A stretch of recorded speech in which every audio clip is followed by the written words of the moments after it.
எது இயல்போ அதை ஏத்துக்கிட்டோம்னா வாழ்க்கை வரும். ஒரு விஷயம் சொல்லவா, எப்ப நாம அதிகமான பிரச்சனைகளுக்கு உள்ளாகிறோமோ அப்பதான் அதிகமா வளர ஆரம்பிக்கிறோம்னு அர்த்தம். மறந்துடாதீங்க, இங்க இருக்கிற அத்தனை பேருமே வாழ்க்கையில ரெண்டு விஷயம் நமக்கு நடக்கும்.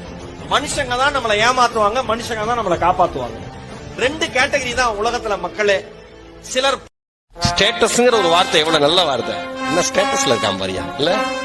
இப்ப அவன் புலம்புறதுக்கு ஸ்டேட்டஸ் வச்சிருக்கான். I hate my life. காலங்காலத்துல என் ஃப்ரெண்ட் ஒரு ஸ்டேட்டஸ் கருமம்.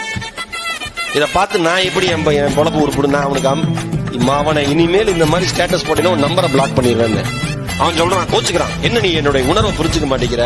உன் உணர்வை நீ புரிஞ்சுக்கணும், அப்பதான் நீ ஜெயிக்க முடியும். உன் உணர்வை அடுத்தவன் புரிஞ்சுக்கணும்னு அவசியம் இல்ல. அடுத்தவர்கள் கிட்ட நீங்க நல்லதா 4 விஷயம். 1, உங்கள் தகுதியை அல்லது சிறப்பை உணரும் தகுதி இல்லாதவர்களிடம் நான் யார் தெரியுமா அப்படின்னு விளக்கம்லாம் கொடுத்துட்டு இருக்காதீங்க. அந்த விளக்கத்தால ஒன்னும் விளங்க போறது இல்ல, வேலையை பாருங்க.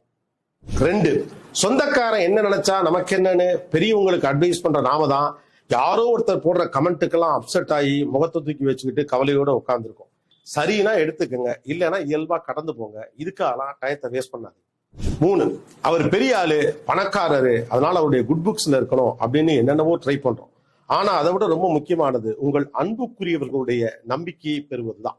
அந்த பணக்காரருக்கோ அல்லது பெரிய ஆளுக்கோ நீங்க 100ல ஒருத்தர். ஆனா உங்க அன்புக்கு உரியவருக்கு நீங்க தான் எல்லாமே. 4, அடுத்தவங்க நம்மளை எந்த அளவுக்கு மதிக்கிறாங்களோ அதுதான் நம்முடைய வேல்யூ அப்படின்னு நினைச்சுக்கிட்டு மற்றவங்களை இம்ப்ரெஸ் பண்ற வேலைகளா பார்த்துக்கிட்டே இருக்காதீங்க. ஒரு கட்டத்துல அது ஃபேக் ஆயிடும். உங்களுக்கு பிடிச்ச சந்தோஷமான வேலைகளை பாருங்க, லைஃப் ஹாப்பியா இருக்கும். இந்த உலகத்துல சூப்பர் லைஃப்னு ஒண்ணு கிடையாது, சுமார் லைஃப்னு ஒண்ணு கிடையாது.